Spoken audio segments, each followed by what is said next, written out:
All right, let's now welcome on the show Mr. Hendrick Makaneta, who's an education activist, as we further look at the incident that led to the death of a grade 10 learner in the Northwest, drawing a closer look at legal ways of discipline also in schools. Hendrick, it's a great pleasure having you on the show, sir. Although under a side note of, unfortunately, a very needless death of a young student after we hear she was supposedly punished. Is this even allowed since the abolishment of corporal punishment in schools? And how do you even characterize this form of punishment in terms of the currently legislated education policies that we have in the country? Well, Alicia, the untimely death of a learner at Huhudi High School is a cause for great concern. And there is no doubt that corporal punishment has been redefined by the Bella Act, whereby it is no longer, the use of force or violence against the learner. But, even this type of, approach or discipline that actually takes away the dignity of the child is actually defined in the new law. And it is most unfortunate that the teachers at the school have applied this type of disciplinary measure, which we find very much not in line with the laws of the country.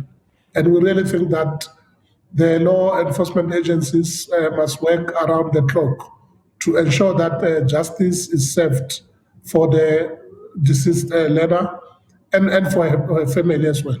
Mm-hmm. But you know what I found interesting, Hendrick? I'm not sure if you heard everything that was said in the clip preceding our interview, where, of course, it was confirmed that the education department in that particular province hasn't given a directive in terms of what type of action they're going to take going forward, and only explained that the child, unfortunately, had a medical emergency during school.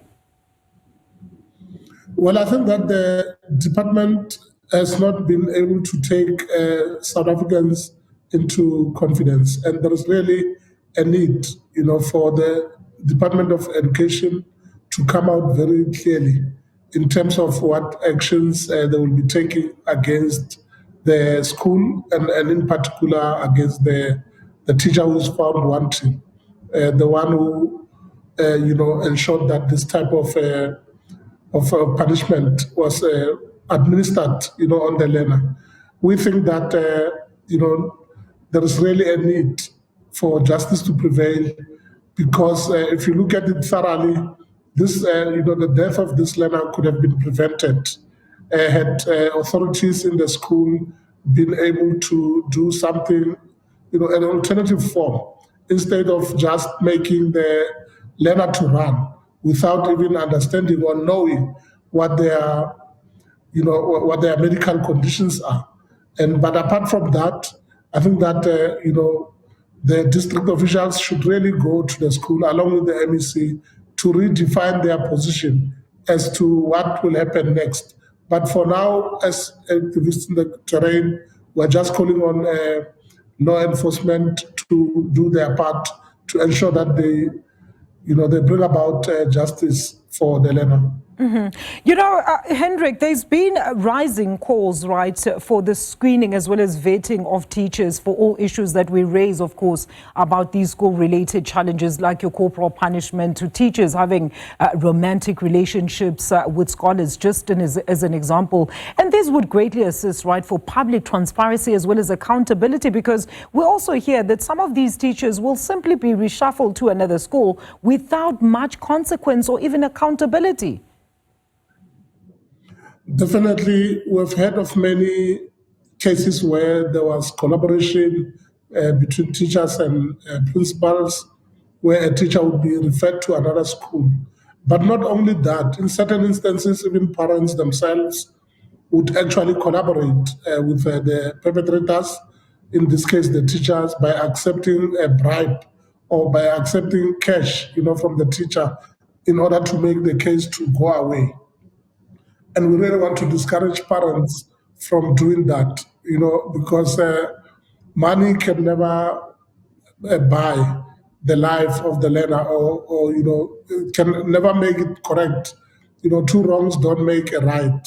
We really think that the authorities must ensure that the perpetrators are able to face the full might of the law instead of, referring them or taking them from one school to the next. And Hendrick, how should the department, you think, then address this growing challenge? And also, then in terms of the responsibility of your SGBs, your government, the parents, as well as guardians, what then is their role in safeguarding these policies that guide educators?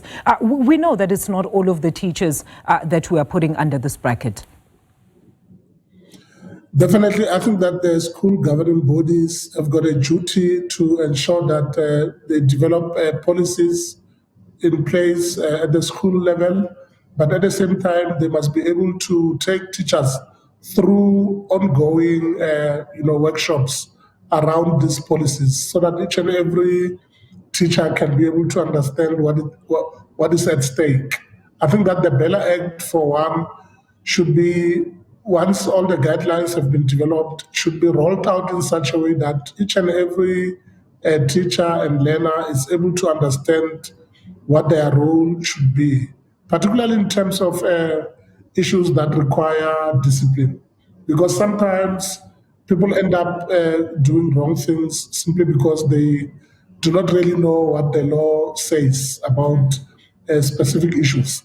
I've spoken when we started that the corporal punishment has been redefined.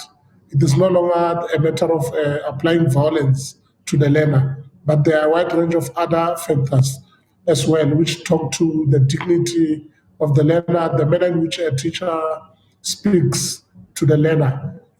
Teachers really need to be taken through, because if they are not taken through these laws and policies, most of them will commit these mistakes, because of lack of knowledge of what the Act really wants them to do. So it is a new law that has just been developed, in terms of the corporal punishment, and certainly many teachers will be able to learn from this test case. I call it a test case, the one in Hoodi, because many of the teachers across the country have got an opportunity to learn from what has transpired there, so that they do not commit the same mistakes in the future. Absolutely. Thank you so much. Education for educators there. Thank you so much, Mr. Hendrick Makaneta there, who's an education activist, weighing in on the persistent challenges facing schools, specifically how some educators choose unconventional and often life-altering forms of punishment against students.